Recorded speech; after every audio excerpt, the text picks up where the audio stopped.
Welcome to the Tell Us Something podcast. I'm Mark Moss. This week on the podcast, 5 storytellers share their true personal stories on the theme, Come As You Are.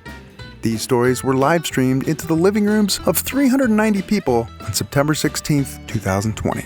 Big thanks to our title sponsor, The Good Food Store, and thanks to our enduring sponsors, CabinetParts.com and Blackfoot Communications.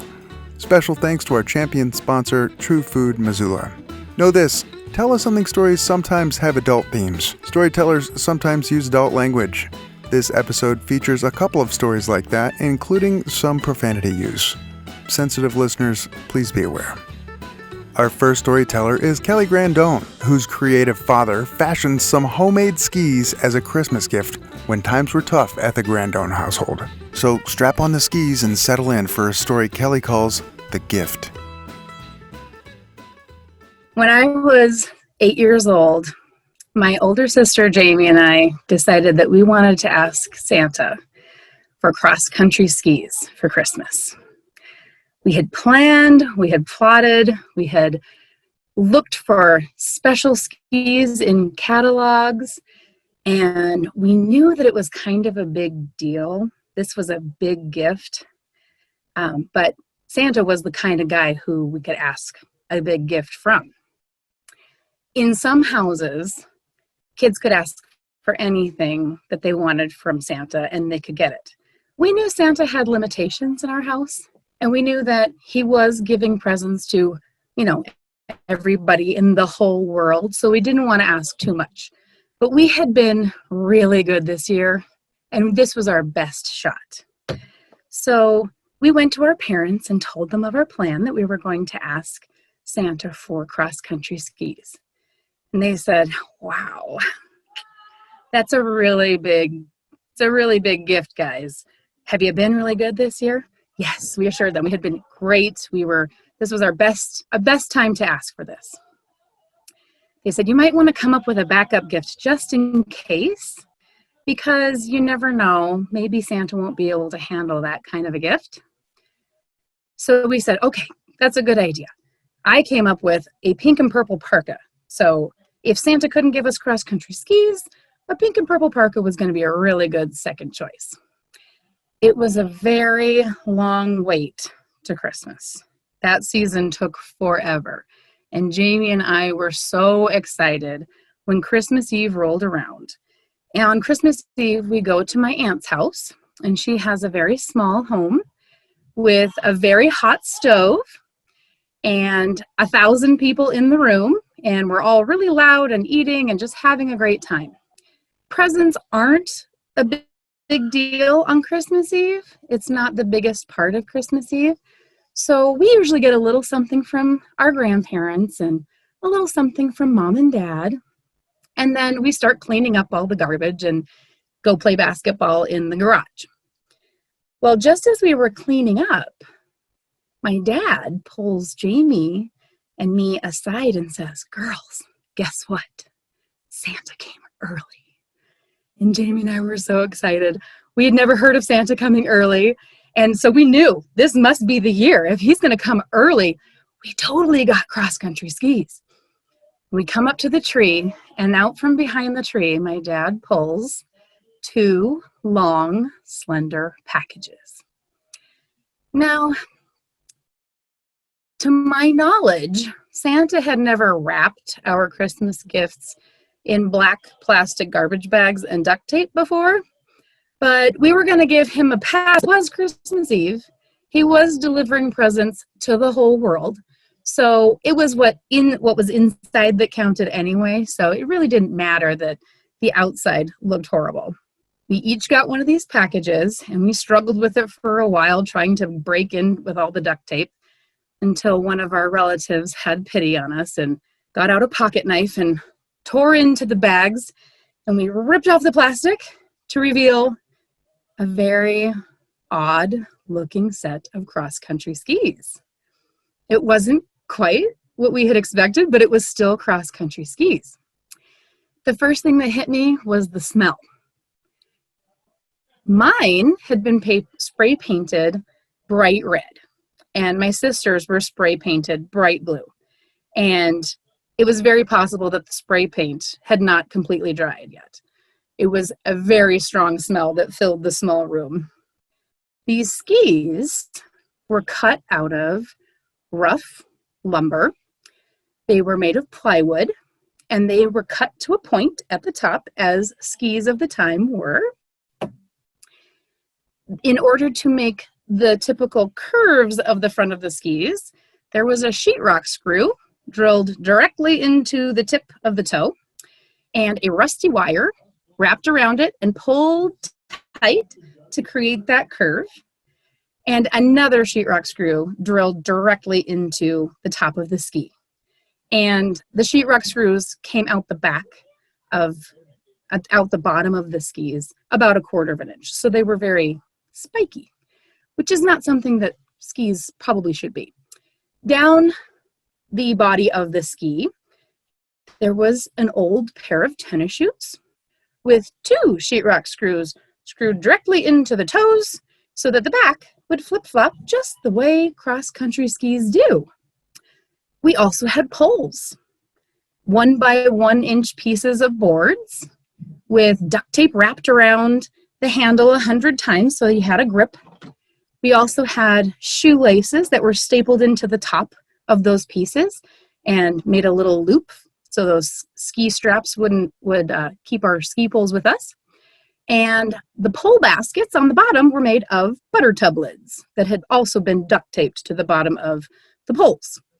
So it had everything that these cross-country skis should have. It looked like they might work, except for maybe the screws sticking out of the back. And I just kept looking at the shoes. The shoes kept telling me a little something. And I looked at my sister, and she was going wild. She was jumping up and down, and she was so excited, and she was squealing.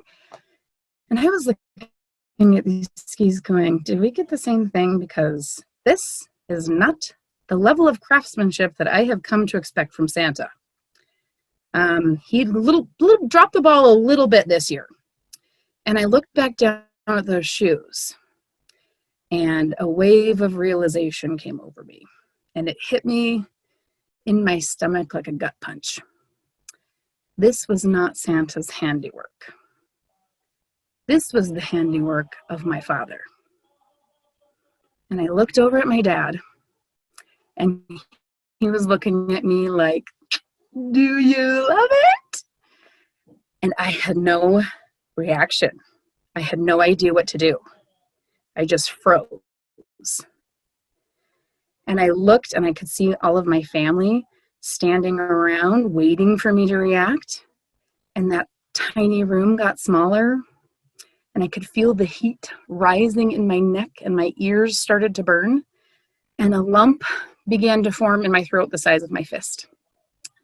And so I set the skis down, and I turned and walked out of the room, and I went out the front door and sat on the front porch and started to cry. I had not felt disappointment to that level before. And not only disappointment in the gift, because it wasn't what I was expecting, but because I was disappointed in the gift, it felt like I was disappointed in my dad. And I really wasn't. My dad was the best. And I just felt like the worst kid in the world, so ungrateful. The shoes, I kept looking at those shoes. There was a fatal flaw with those shoes, and it couldn't be fixed. I just knew it. So I cried. A minute or so later, my dad comes out, and he sits down next to me, and he wraps his arm around me and says, "Hey, Kel, what's the matter? Don't you like the skis?" And I said, "Yes, Dad, I love the skis. They won't work. I can't use them." And he said, "Really? Well, what's wrong with them?"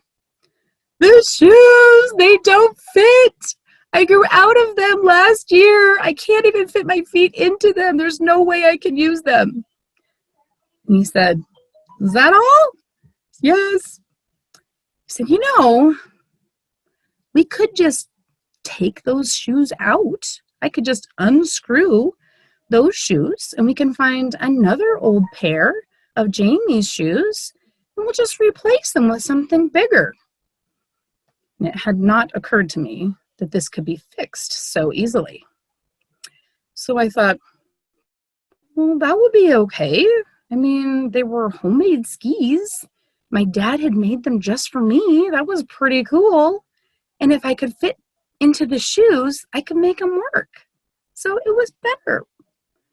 And at that point, my dad had given me a hug and tried to make me feel better. And my sister came out of the door and she stuffed her giant feet into shoes that were way too small for her too.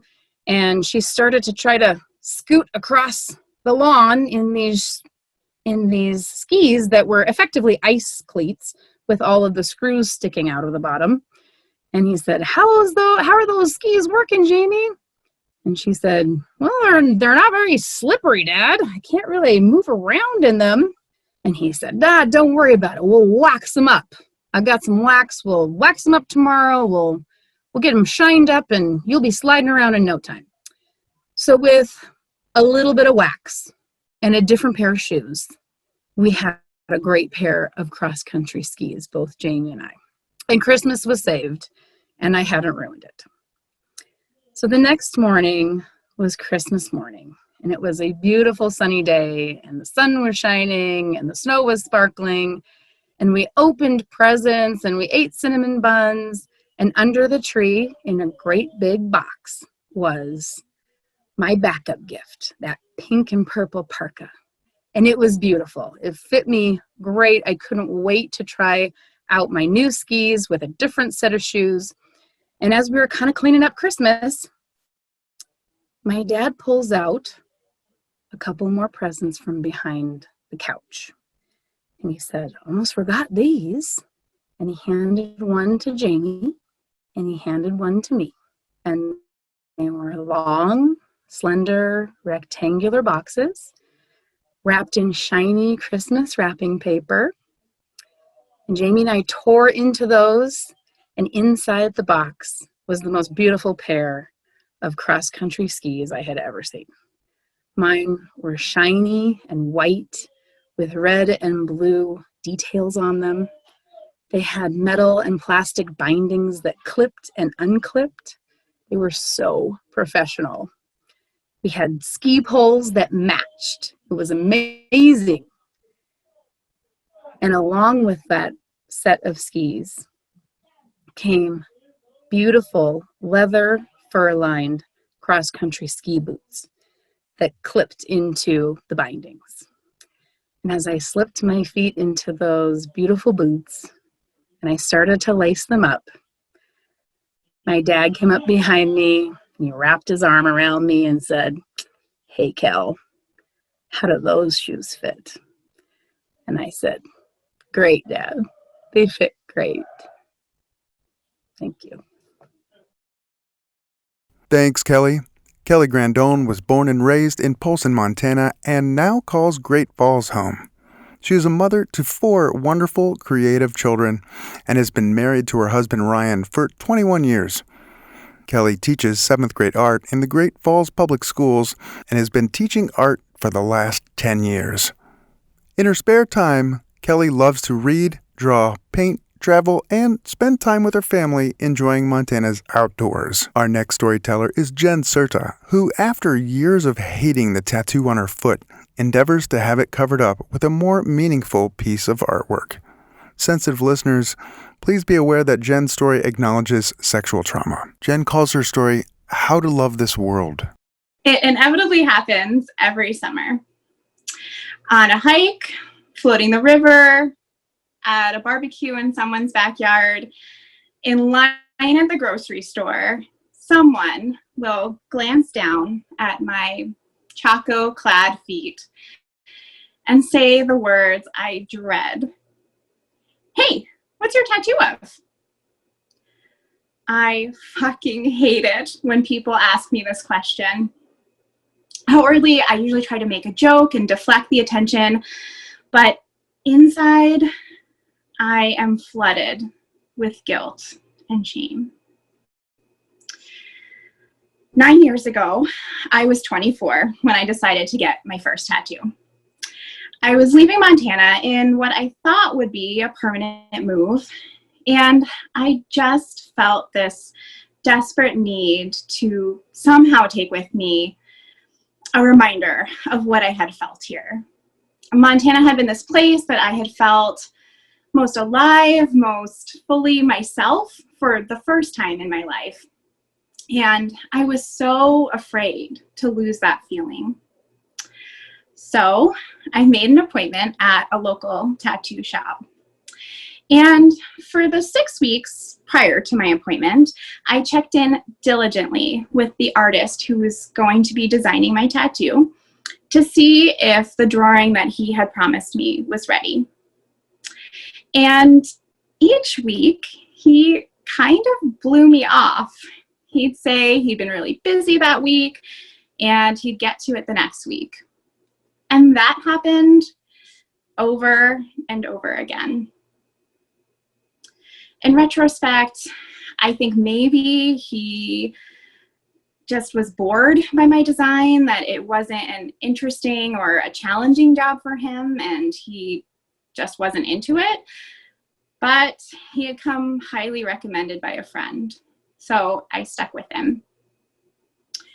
Finally, the day of the appointment arrived, and I still hadn't seen a drawing. I got there, and he took one look at me and was like, oh, hang on a second. And he disappears into the back somewhere.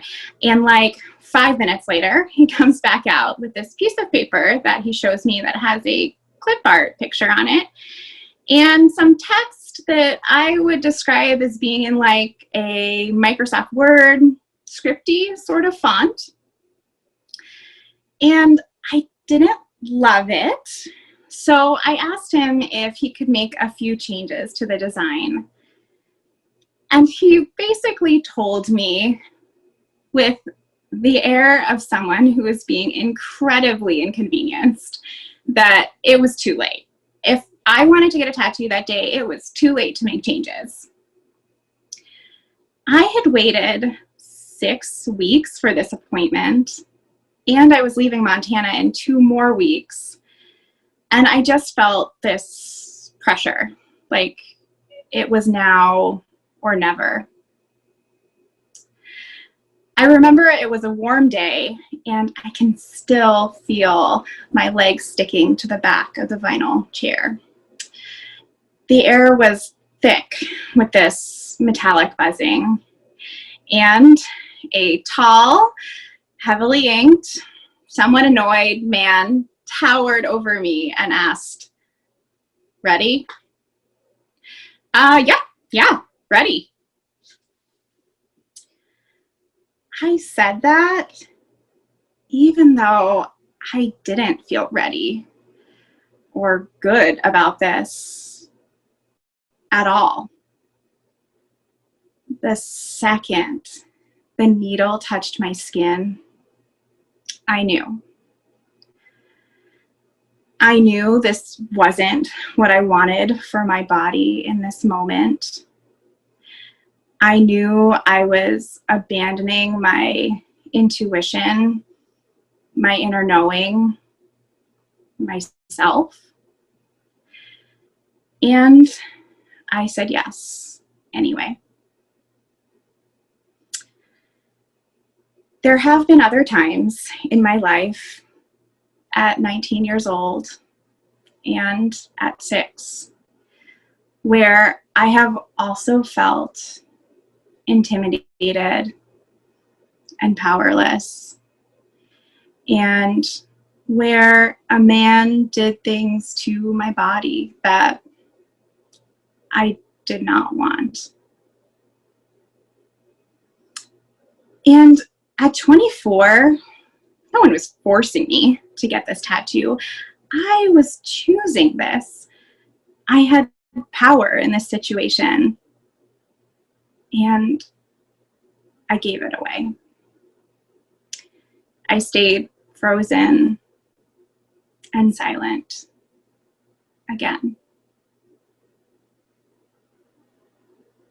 The hummingbird didn't come out as soft and elegant as I was hoping it would. It's kind of rough and angry looking, and it's positioned in this sort of aggressive way, like it's ready to dive bomb something at any moment.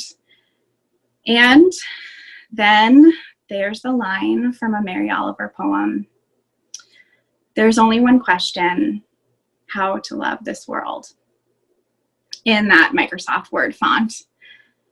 And it's actually in a really bad place for a tattoo. So over time, the words have faded in such a way that now it just reads one question. But what it looks like is not the real reason that I have tried to hide my tattoo and felt so much shame when someone notices it. It's that it is a visual reminder, a literal physical manifestation of psychological scars, ones that I didn't ask for, that I have profoundly disliked about myself for a long time. And that, like my tattoo, I have tried hard to avoid looking at. The thing is, though, in this socially distanced pandemic time we're all living through right now, I've been spending quite a bit more time alone, more than usual, and with my own thoughts. And as a result, I've been doing a bit of reflection. And in this time, I've realized something. After 9 years and one really great therapist, the question has finally become not, will I look at these scars, but how? I can continue to look at them with hatred and disgust and shame, or I can choose to look at them in a different way, with some compassion for myself. I can't change the experience that I had of getting this tattoo, or of any of the experiences that it reminds me of. But what I can do is take small steps to reclaim them. So recently, I decided to make another appointment at a different local tattoo shop to meet with an artist to discuss an idea I've been thinking about for a while. This artist, who I researched thoroughly beforehand this time, was kind and generous with her time. And she asked thoughtful questions as I explained the design that I was picturing in my head. Fireweed has a somewhat unappealing name, but it has become one of my favorite wildflowers in my time as a Montanan. And even more importantly, fireweed gets its name from its ability to grow in burned areas that have been traumatized by wildfire. It is actually the first flower to bloom to reclaim a landscape after a fire scars it. And in a few more weeks, fireweed will bloom from one of my scars too. A reminder that something beautiful can reclaim and transform even a place of terrible destruction. And maybe also an answer to that one question of my original tattoo: how to love this world? like this, including the devastation and the beauty and the uncertainty, the grief, the joy, and everything in between. And including me, too. Thank you. Thanks, Jen. Jen Certa is originally from New York, but accidentally began a love affair with Montana in 2009. She is grateful to have called Missoula home now for the past decade. Jen earned her MSW from the University of Montana in 2016 and currently works as a school-based therapist at Hellgate Elementary School. When not at work, Jen can most often be found hiking with her dogs, listening to podcasts, and running late for something. Coming up, Travis Doria explores 3 relationships of his that have a similar pattern. First, though, I want to remind you to mark your calendars for Missoula Gives, Missoula's 26-hour annual giving event on May 6th and 7th. Each year, nonprofits across Missoula raise funds for special projects, expanded programming, and sometimes just to keep the lights on through Missoula Gives. This year is especially important as local nonprofits work to bounce back after a year of COVID-19 challenges. Stay tuned to the Tell Us Something newsletter and social media channels for more information on this as Giving Day approaches. We look forward to your support this May 6th and 7th during Missoula Gives. Hey, I'm Mark Moss. It's the Tell Us Something podcast. Travis Doria shares his story of 3 different relationships that left him feeling betrayed, which, with the benefit of time, he was able to forgive and see the humanity in each of these folks who meant a great deal to him at one time. Sensitive listeners, be aware that Travis's story mentions drug use and suicide. Travis calls his story Gone. What the hell do you mean they fired Steve? So I just heard that one of my close coworkers was fired, to my knowledge, without cause. And so I'm pretty fired up. I work over at the state crime lab here in Missoula, and someone I see every day who's, a father, a close friend, was just fired, and for no reason from my perspective. So what I did was I walked down to the office of someone who knew, and I knocked down their door basically and was like, what the hell? What happened? And she told me, she said, look, we all thought Steve was a good guy. Steve was not a good guy. For over the next couple days and weeks, I learned that our evidence technician, Steve, had been siphoning off drugs for a while to satisfy a personal addiction to opiates he had. Now, this affected me directly. I'm a drug chemist, and my job at the lab is to test white powders that police officers collect and to let them know whether or not it's cocaine or baking soda. So given the fact that Steve was taking off the top of drugs that he was addicted to, definitely affected a few dozen of the cases that were directly related to me and my section. As a person of science, you have to work within a certain level of ethics, and we hold a high quality standard to ensure that every case that we analyze, the right result is found. And so for him to have done this to several dozen cases was very offensive. And frankly, he lied to everybody who he worked with day in and day out. Personally, I'd always had issues of trying to associate with coworkers and being friendly with. I was still a relatively young analyst at the lab. So to lose Steve was hard for me. But I tried my best and realized that that's not a way to live at the lab and, be in a place for 40 hours a week. So whenever our female heavy section got a second male besides me, his name was Derek, in the section, I thought I would make an effort. Derek was bright, young, go-getting, and went through the drug training just as the rest of us did.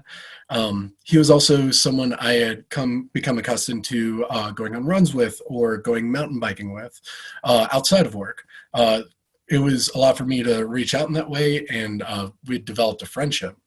I thought I'd really realize that whenever I remember one time sitting with him at the dingy bar at Bayern and, talking about our different marital problems and going back and forth on those stories and really thinking you're connecting to someone. About 2 years after we heard about Steve siphoning off drugs, we got word that Derek had been doing the same. He'd been taking methamphetamine from samples from cases at the crime lab as well. This came as a blow to everybody, just we did not see it coming. And one of the hardest things as someone who is close to him and worked with him every day, a lot of people ask me, how did you not see that? How did you not know someone was working with you as high on methamphetamine? You try to think the best of people.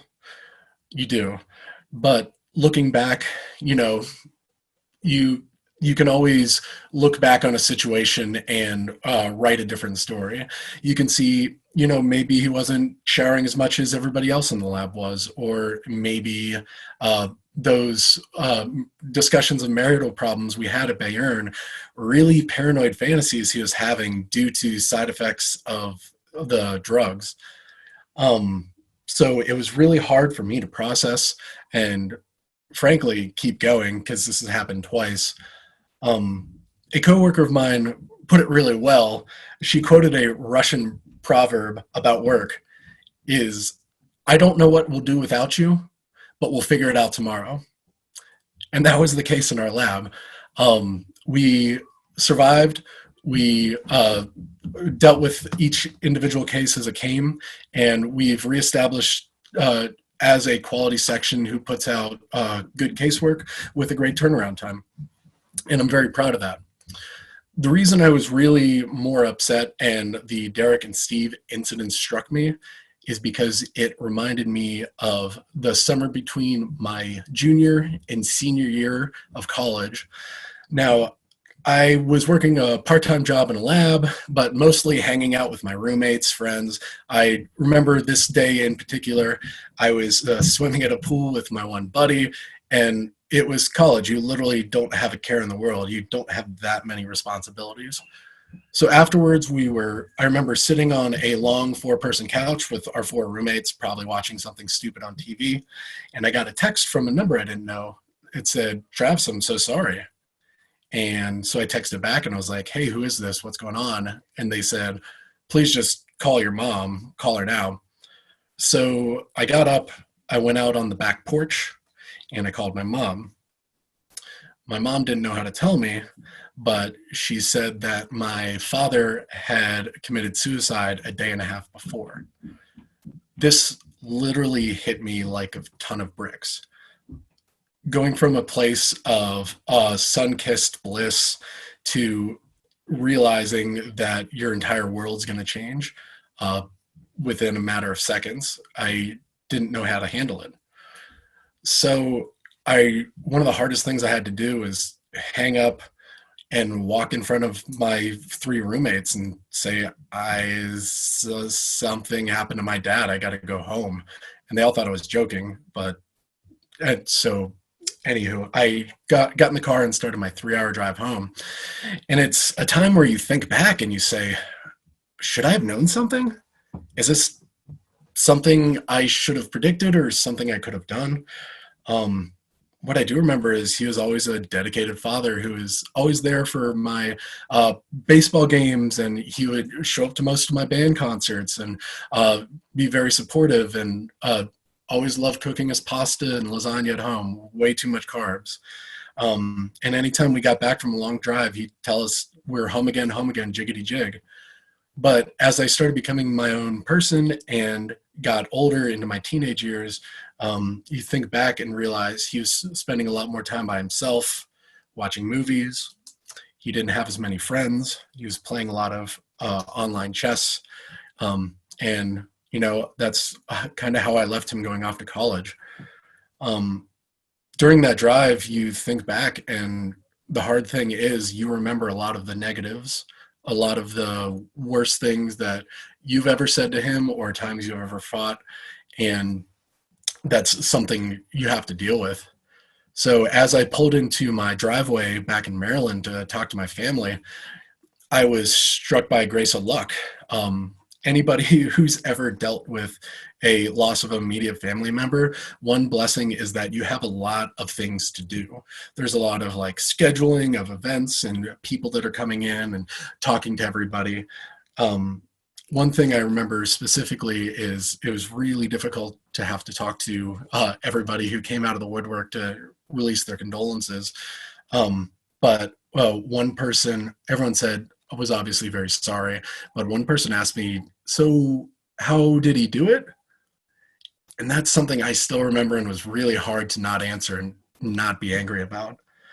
And I kept going on with my life. I finished off my senior year of college and moved to West Virginia, moved eventually here to Missoula. And this is now a part of my life, is that my father died by suicide. It only comes up in casual conversations. It's, something I don't present as a part of myself, but is something that's always there for me. Small things will remind me of it. But yeah, a lot of people have asked me, do you have any regrets? And I think back to all three of the relationships, Steve, Derek, and my dad. And I don't regret things I should have seen. Like, should I have known that Steve was a little more tired than he should be? Should I have known that Derek possibly was doing drugs? Or should I have known that my dad was more depressed than he should have been? But I don't really regret not knowing those things. I try to look at it from a form of empathy. Hopefully each one of those people got the help that they need and are in a better place for having done what they did. The only regrets I have is for those relationships not to flourish. My dad never got to meet my beautiful wife and daughter and see what kind of life I've made for myself here in Montana. So what I want to end with is saying that to you all, that any relationship that you have, no matter how big or small, if it's a coworker, if it's a family member, or it's even a bare stranger, your relationship to them has value, and respect that. There's people out there that love you, and I love you all too. Thank you. Thanks, Travis. Travis Doria has signed an autograph, cried in public, crowd surfed, defecated in his pants while running in Patty Canyon, lost a hot dog eating contest, and held a human brain. He currently lives in Missoula with his beautiful wife and their beautiful daughter. Willie Prince is the band director at Corvallis School District. She takes her students on a trip to Silverwood Amusement Park in Idaho, a place with over 70 rides, slides, and shows and attractions, the perfect place for a student to get lost. Listen to how Willie handles the situation in a story that she calls Field Trip of Fears. Okay, so the story that I'm about to tell you guys is one of every teacher's worst nightmares. So every year in the spring, I take my 8th grade band to Silverwood as a reward for sticking with band for the last 4 years. And we participate in the Music in the Parks Festival, where we perform at Coeur d'Alene High School. And then we spend the rest of the day in Silverwood going on the rides and having a fun time and just kind of chilling and enjoying the day. And this particular group that I took had about 30 students in it, and the low brass section was kind of interesting. So I had 2 trombone players who weren't really into band. It wasn't really their thing, but they liked to be there and hang out with their friends and, make fart sounds on their instruments in the back of the room. And then I had a bass player who was a pretty good musician, and he really held the section together. And I had one other student, Barry sax player. If you don't know what the baritone saxophone is, it's like a 3-foot tall saxophone. And his name was Tatum. And I just have to show you how Tatum entered the room every day. And he still does this to this day. Hey! So every time he'd come into my room, he'd do that little dance. And then he'd be like, "What's up?" So he was just a really fun, unique person. And he was also a very good musician. He worked really hard at band and at being a good player on his instrument. And we got to about 2 days before we were leaving for Silverwood, and the bass player's mom shows up at school. And she's like, "Can I talk to you for a second?" And I was like, "Yeah, sure." So I step out of the room, and she's like, "Well, Hunter's not going to be able to go on the Silverwood trip this year." And I was like, "Oh, okay." And I'm thinking to myself, well, there goes half my low section, the band's not going to sound the same. And I was like, "Well, what's up? Can I help with anything?" And she was like, "Well, we just purchased 20 chicks, and Hunter was supposed to feed and water them when we were out of town, and he didn't, and all 20 chicks died." And I was like, "Oh, yeah, I totally agree with you, 100%. This is your call, but yeah, I think that would be a very good punishment for that." And so I was like, okay with that. But then in the back of my mind, I'm like, okay, that leaves us with Tatum to hold the band together. And so I went up to Tatum and I was like, "Hunter isn't going to be able to go. You're going to have to hold the bass line together." And he was like, okay. You could tell he was like a little bit nervous about it. But I was like, "You got this. You know the music. You're really good. You'll be fine." And he was like, "Okay." So it comes time to go on the trip. And we head over to Coeur d'Alene High School, and my students don't have a stage at our school, so they've never performed on a stage before. And I made sure to let them know ahead of time that there would be really bright lights on stage, and they probably wouldn't be able to see me conducting very well. So I told them ahead of time, "Listen to Tatum. He has the bass line down. He will hold you guys together if you can't see me." And sure enough, we get up on stage and they're all like, "Oh, we can't see." And I was like, "You got this. You guys know what you're doing. Just listen to Tatum." And we pull out Phantom of the Opera. That was our first song that we were playing. And it's pretty hard for 8th graders. It's a medley. And they nailed it. And Tatum held that bass line together, and they all listened to him, and it came together. And we felt great. And we played our second song. And then we thanked the judges, and we headed off to Silverwood. And we got to Silverwood, and the first thing that I told them was, make sure when you're going somewhere that you're always with another person. And I gave them my phone number so that if something happened, they could get a hold of me. And then I told them where we would meet at the pavilions at 5:30 for the awards ceremony. And we all walked in, and they went off and went on the rides and had fun. And I walked around and watched them, and they were all having a good time, and everything was going really well.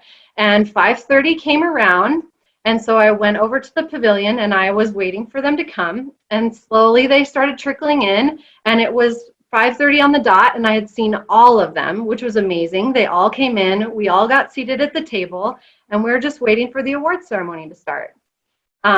We are usually the smallest band to participate in this festival, so we usually don't win any awards or anything. And I had told them that that would probably be the case, that we probably wouldn't win an award, but that it was fun to go and participate and get some feedback. And so we're sitting there, and he's going through the announcements, and he gets to our section, the middle school Class A bands. And he's reading off the list of people, and he gets to first place, and he's like, "Corvallis Middle School." And we're all like, "What?" And then we start cheering, and a student goes up and brings back this gigantic plastic trophy, and they were so excited, and we're like, "Woo!" Because we really didn't expect to win anything.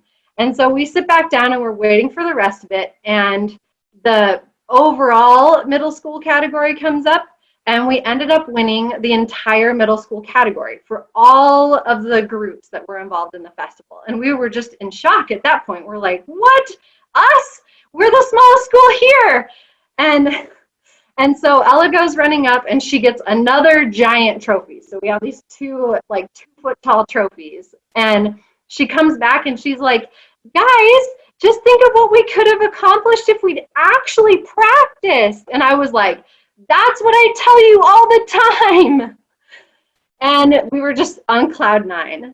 So we started to head out of the park, and I had two boys come up to me and they were like, can we go get Dippin' Dots? We really want to get Dippin' Dots before we go. And I was like, okay, but you better be back by the entrance in time for us to get to the bus. And they were like, oh yeah, don't worry. And they go trotting off, and everybody's just super excited and talking about the trophies. And we get to the entrance, and the two boys with their Dippin' Dots come back, and we all walk out to the bus in the parking lot. And a lot of them had wet clothes because they'd been going on the water rides all day. And so they're changing in the bathrooms out there, and they get all changed, and everybody gets back on the bus. And we check the bathrooms to make sure they're all clear, that everybody's back, and it looks good. And so we get back on the bus, and I start taking attendance. And I'm going down the list of names, and everybody's here.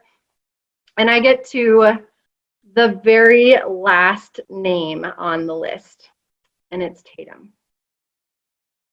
And I was like, Tatum, nothing. And I look back at the back of the bus where the low brass are sitting, and I was like, hey, low brass, is Tatum back there? And they just look at me like, huh? No. And then I was like, oh, okay. And I start looking at all the seats, looking for him. And the little flute players up front are starting to realize that something is wrong. And I was like, hey, does anybody have Tatum's phone number? Like, and the little flute players' eyes get big, and they're like, I don't think Tatum has a cell phone. And I was like, oh no, oh my God. Like, your heart just sinks because you don't know where this student is. And I tell the bus driver, keep everybody on the bus. Don't let anybody go off to use the bathroom or anything. And I'm going to go look for him. And I go running back across the parking lot. And if you haven't been to Silverwood, it's this gigantic parking lot. And I'm running, and I run under the tunnel that goes under the highway, and I'm pulling out my phone, trying to get to the contact sheet on my phone. And I run up the stairs and through the ticket booth, and I don't even stop to show them the stamp on my hand. I just run in, and I'm like fumbling with my phone, and I'm thinking, oh my God, am I going to call his mom first? Am I going to call my principal first? What do I do? Either option is horrible. Like, I just lost your child, or I think I lost a student. I was panicking. I'm shaking. Everything inside me is just terrified. And I round the corner inside the park, and I look down the walkway, and there's absolutely nobody left. There's a few Silverwood employees milling around, but every single person who was visiting the park has left the park. And I am in full-on panic mode, shaking as I'm trying to get my phone, get my contact sheet on my phone, and I start walking back. I turn and I start walking back towards the entrance, and I look up, and there is Tatum, leaning up against the cement garden area, and his head was down, so he didn't even see me go running past him. And I was like, oh my God, Tatum, I was so worried. Where have you been? And he's like, what? Well, I was just waiting for you guys. I thought we were going to meet at the entrance. And I was like, everybody's on the bus. I thought I'd left you. And he's like, oh, well, I went because Ramsey went to go get some Dippin' Dots, and then I lost him. And so then I just came back here, and I was like, oh, thank God you're okay. Oh my God, thank God you're okay. And we walked back to the bus, and we got back on the bus, and everybody was fine, and the rest of the trip went really well. But this class, they're seniors this year, and I still have quite a few of them in my band. And they still give Tatum crap about almost being left behind at Silverwood. Thank you. Thanks, Willie. Willie Prince is the band director at Corvallis School District in the heart of the Bitterroot Valley. She and her husband play saxophone duets in their spare time when not playing with their 5-year-old daughter, fishing, or enjoying the outdoors. Our final storyteller this week is Reese Jacobson. Reese saves the day by donning a uniform when her little brother's Little League team will have to forfeit the big playoff game because they don't have enough players. Reese calls her story White Grandma Kids. I grew up in a jock home. We were involved in some sort of athletic pursuit all year round. This story takes place in the early summer of my 8th grade year. My family and I are at Westside Little League Park here in Missoula, Montana, to support and encourage and cheer my brother and his team on in their playoff game. As a playoff game, if they keep winning, they keep playing. If they lose, they're out and the season is over. And this is my brother's last year in Little League. So this could potentially be his last Little League game. So it was a pretty big deal. As I walk from the parking lot to the stands, all the players are on the field, warming up, throwing the ball back and forth, chatting amongst themselves. I walk behind the first base dugout, and I see 3 blue uniforms standing at the chain link fence with their hands clasped in front of them, looking at me, begging, please, please, will you play with us? Player number 9 isn't here yet. He's late getting back from his camping trip, and if you don't play with us, we have to forfeit, and then we're done. I looked at them a little bit dumbfounded, and then I looked at my feet. Sandals, shorts, and a t-shirt. I had not brought my bag because it wasn't a practice day for me, nor was it a game day. So I didn't have a mitt and definitely had nothing resembling cleats. I was about to say no, and then I caught my brother's eye. And I knew that this was a big deal.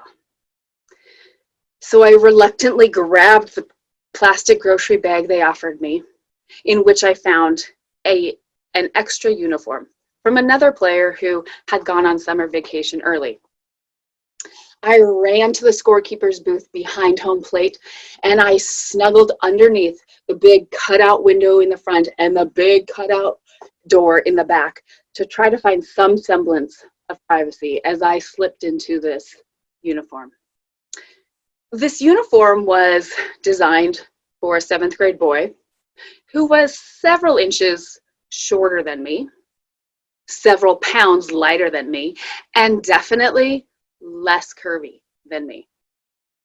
So to say it was a tight squeeze was an understatement. Baseball pants are designed so that you've got a good bit of calf and sock showing.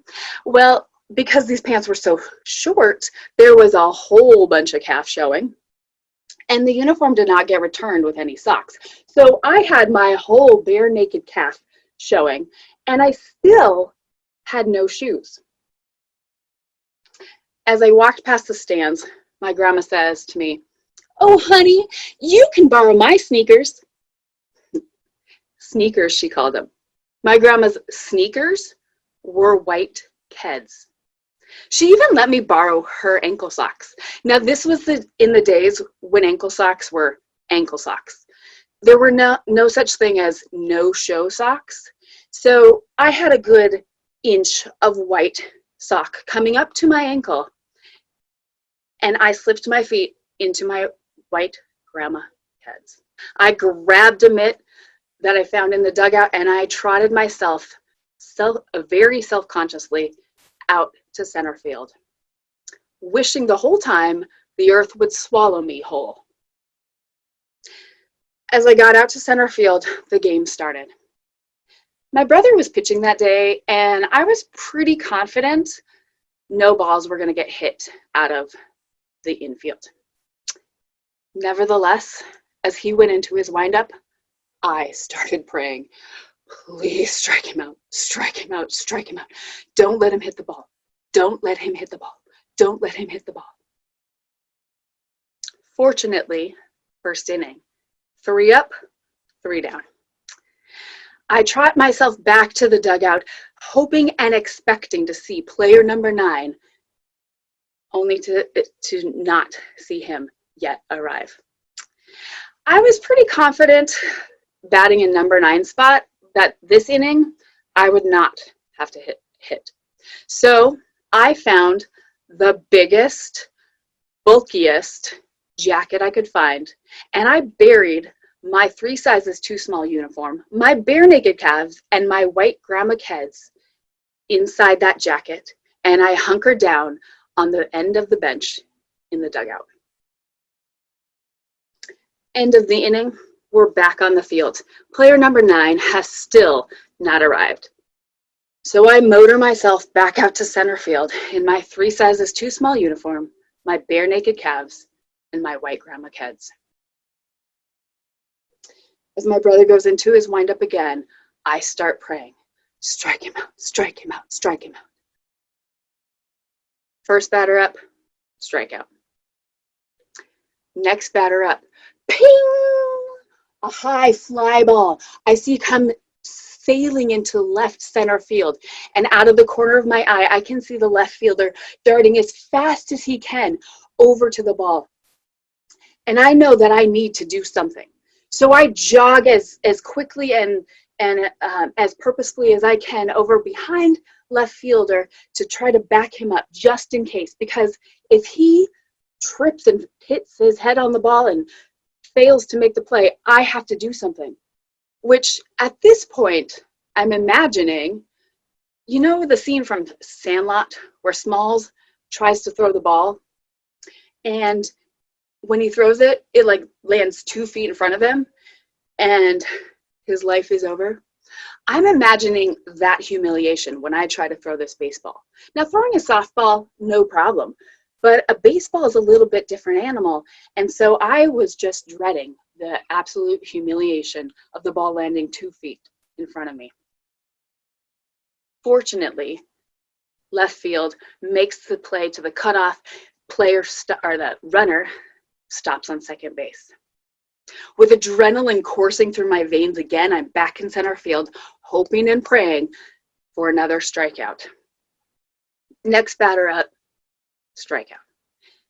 Next batter grounds out to first base, and the inning is over. We head back into the dugout, and all I can think of is getting back into that big jacket and hoping that player number 9 has finally arrived. He's not here. And I know I'm going to have to bat this inning. Batter 8 is up at the plate, which means I am on deck. I grab a baseball bat, I get myself into the on-deck circle, and I start warming up a little bit, limbering up my limbs. And I'm doing some swings, trying to time the pitch. And I hear behind me some snickering at the gate or at the fence. And I look behind me, and there are 2 guys from a totally different baseball team who have come to watch this playoff game. And they finally realize, it's a girl out there. Batter number 8 gets on base, so I'm up. I walk as nonchalantly and as confidently as I can in a 3 sizes too small uniform, bare naked calves, and white grandma kids to the plate. As I walk behind the umpire, I can hear the opposing catcher audibly giggling and laughing, which at this point is a really bad idea. I have the baseball bat, and all I want to do is hit the guy in the head. I ignore my instinct, and I look down to third base to get my sign. Like, what am I going to do with a sign anyways? I don't know what any of this means. But I'm playing the part. I look down, get my sign, give my nod, do a couple more check swings, and I settle my 3 sizes too small uniform, my bare naked calves, and my white grandma kids into the soft soil 6 inches to the left of home plate. And I ease into my stance, and I stare down the pitcher. At this point, a line from Field of Dreams pops into my head. Hey kid, don't wink at the pitcher. And all I want to do is wink at the pitcher, because at this point, my strategy is to get hit by the ball so I can be out of this game and this nightmare could be over and I could put my own clothes back on. He doesn't. Whack. Ball 1, high. Whack. Ball 2, high. Whack. Ball 3, high. Whack. Ball 4, high. By now, the crowd is cheering, yeah, good eye, good eye! Which is kind of strange because I have no other strategy besides getting hit by the ball. But I get to take my base. As I toss my bat into the on-deck circle and head down first base in my white grandma Keds, I tag the base and I realize, crap, now I have to run bases. In baseball, I can lead off. In softball, I've never led off in my life.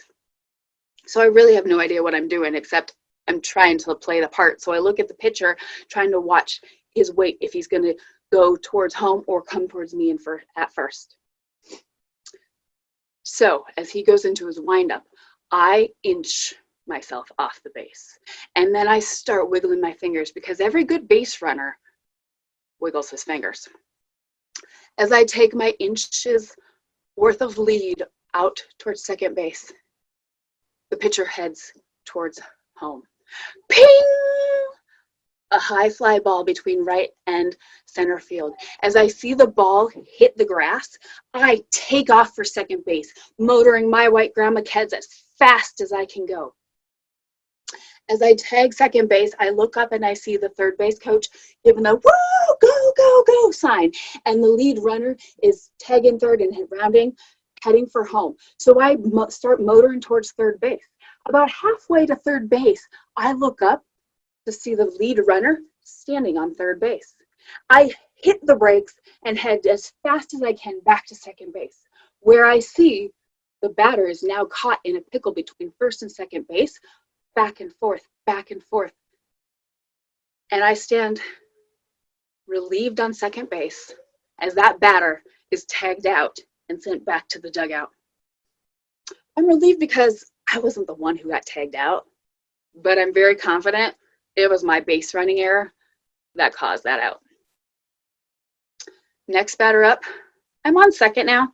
I'm taking a little bit more risk because I'm definitely not a threat over here on second base, and I extend my lead to about 2 feet off the base now, and I start wiggling my fingers again, waiting for the pitch. Ping! Line drive between first and second base. I see the ball hit the ground and I take off as fast as I can towards third base. I hit the bag and I see the coach giving the go, go, go sign. So I run towards home base as fast as my 3 sizes too small uniform, bare naked calves, and white grandma Keds are going to take me. As I step my foot firmly in the middle of home plate, the crowd goes wild. Yeah, she scored! She scored! Woo! They're screaming and hollering. And all I can think about is getting back to the dugout and the oversized jacket waiting for me.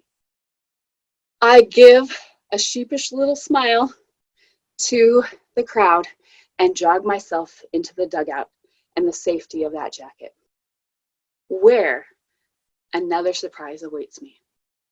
Player number 9 has arrived. And that's when I officially retire from baseball and hang up my cleats. Or in this case, my white grandma Keds. Thank you. Thanks, Reese. Reese Jacobson teaches 5th grade at Target Range in Missoula. She spends her non-working hours with her husband, their 2 boys, and their dog. She loves playing in the water, hiking in the mountains, and catching fish. Tune in next week when I check in with Miss Montana, Anna Hasland. You know, with this coronavirus that's happening, it's been really hard for deaf and hard of hearing people to be able to communicate because of the mask requirement. It covers most of your face. So what's been really cool is that there's these masks with a clear window. Anna is deaf, and Bonnie Curian interprets for her in this podcast, which will also be available on YouTube. Tune in for that conversation on the next Tell Us Something podcast. If you want to support what we do, tell someone about the show. Recommend Tell Us Something to just 2 people who have never listened to it. please rate and review this podcast on your podcast app. It really helps. Also, remember to mark your calendar for Missoula Gives on May 6th and 7th. If you ever want to drop me a line, write to mark@tellussomething.org. That's Mark, M-A-R-C, @tellussomething.org. Thanks again to our title sponsor, The Good Food Store. Learn more at goodfoodstore.com. Thanks to our enduring sponsors, CabinetParts.com, Blackfoot Communications, where you can find them at blackfoot.com. Thanks to our champion sponsor, True Food Missoula. Have a look at the menu and order online at truefoodcsa.com. Joyce of Tile, a woman-owned business serving the greater Missoula area, specializing in interior finish work. If you have a tile project, consider Joyce. Learn more at joyceoftile.com. Thanks to Cash for Junkers, who provided the music for the podcast. Find them at cashforjunkersband.com. Thank you to our in-kind sponsors, Logjam Presents. Check them out at logjampresents.com. Missoula Broadcasting Company. Learn more at missoulabroadcasting.com. Float Missoula. Learn more at floatmsla.com. GeckoDesigns.com. MissoulaEvents.net, makers of Cheddarboard. Podcast production by me, Mark Moss. To learn more about Tell Us Something, please visit tellussomething.org.